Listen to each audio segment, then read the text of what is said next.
Oscar nomination stuff, man. We're staying right here in the middle of it. She said, no, we're getting out of here. So the crew divide. So half the crew go with one tribe, the other half go with the other tribe. So the crew are now involved in the war as well. Yeah. And then the ghost comes back from the mist. They awaken something. They awaken the ghost of this man who calmed it all 30 years ago. He got them to put down their spears. And he's not happy. He's not happy because he hasn't been exorcised from that place yet. So he creates havoc. That's comes alive. What made you come up with this story? What made you decide to write this movie? Because I've done a lot of movies in Borneo and Amazon and New Guinea, and I've had a lot of real life experiences of working in tribal areas, in remote areas where anything can happen. Mm-hmm. Amazon, for example, we were dropped in there by the army into the Amazon tribe about 20 years ago, and they said, we'll see you in 4 weeks. Oh. No radio. Jeez. No internet, nothing. They'll be back for 4. We could be dead in 4 weeks. Yeah, absolutely. We'll meet you right here in this spot. You'll be back here in this spot. But that's what drives you, though. That excitement. Yeah, for sure. And then I did the same thing in the highlands of Borneo as well. Tribal filmmaking is my background documentary. I did it for the BBC. I did it for the ABC. Yeah. I've done that. And then I decided to make a feature film, and so I wrote this script. To bring all those elements together in a drama, because I also want to make a Hollywood picture. It's not an anthropological picture. Yeah. It's a Hollywood picture. It's an action mystery thriller. Yeah. Oh, and we'll hear more about that in a moment. And we'll also hear how Vanuatu will play a role in this movie. We'll be back in a minute. You're listening to Buzz 96.3 FM. Now, you were telling me that you're currently doing a feasibility study on whether it's viable to film here in Vanuatu or do it in Fiji, or what does it take to what determines a good location? Well, access to the town, really.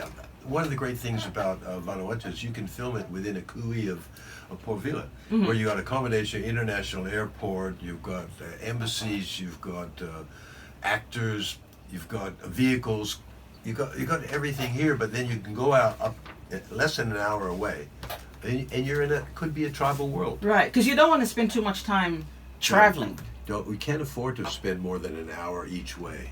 You're working a 10-hour day, right. 6 days a week, and you don't want to be on boats, no, and planes going to outer islands. Well, see, that's the thing. When Bill, who's also here filming in studio right now, when he sent me the information about what was going on and the movie, and you think, okay, you're going to bring in your own cast, you've got actors, but making a movie like this, you employ so many locals, right? Because you've got to think about accommodation and transportation and building sets. So you need builders, you need extras.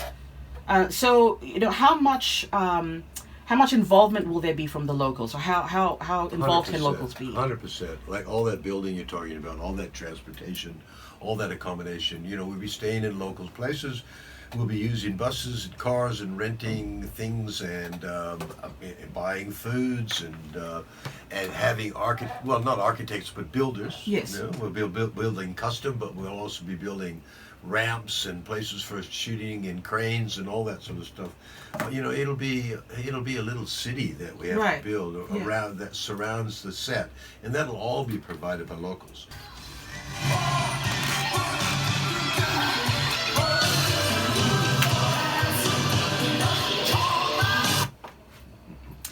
That is the boss, Bruce Springsteen, and he's asking war, what is it good for? Well, apparently, movies.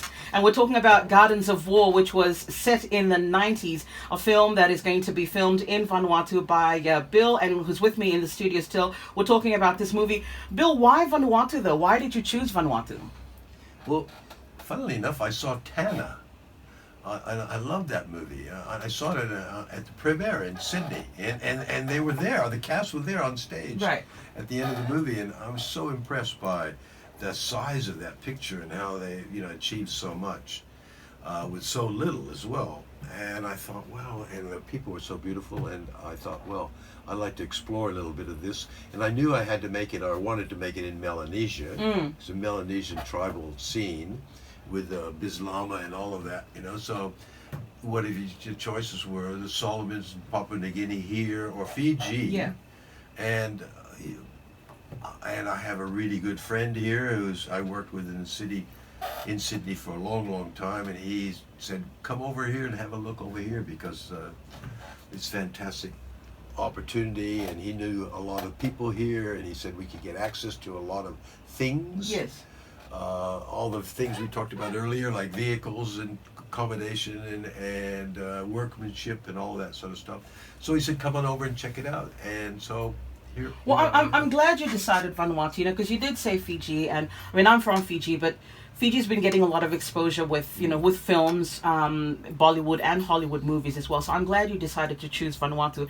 You did say something about Bislama. So this Melanesian tribe, the language that they will speak in the movie is Bislama. Yeah. That's excellent. Yeah. Okay. Just out of curiosity, what's the difficulty, you know, filming on location in another country? Like, what is the process of getting permits and approvals? Is that difficult? Well, it could be. It depends on the ministry at the time. You know, if they could block it and say, well, we don't want anything that's not issue based, or we don't want an action adventure shot here. What do we care? You know, we want to talk about birth control or whatever. Yeah. And they might try to, you know, influence the script in a certain way, and then I'll back off and say, no, I'm making a Hollywood movie.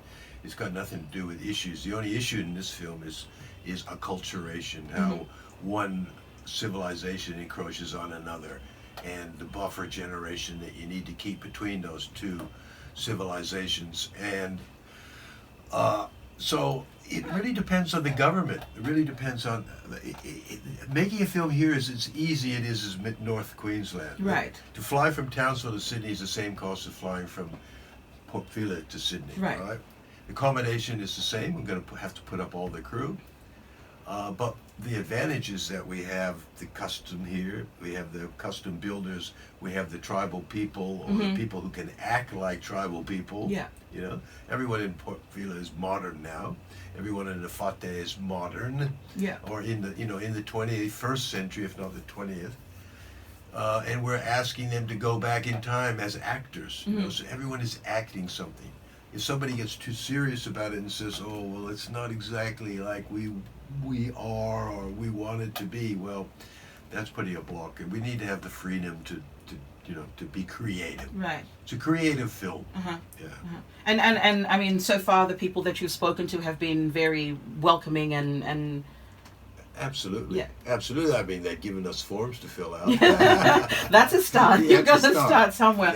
Well, okay, so how do we, the locals, prepare for this? How does Vanuatu prepare for something like this? Well, we'll bring a casting agent to start to sort out problems, you know, where we can find the extras, where we can find the supporting roles. Somebody professional who does that for a living would come over and do that.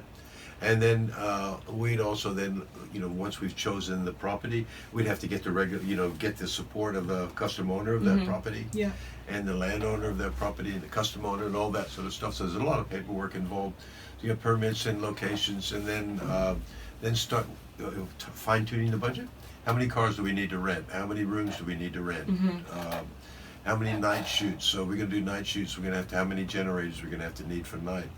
How many trucks are we going to need? And what do we bring from overseas, and what can we find here? Right. One of the things we found so far is that we can't find anything here. Right. There's no movie industry here. Right.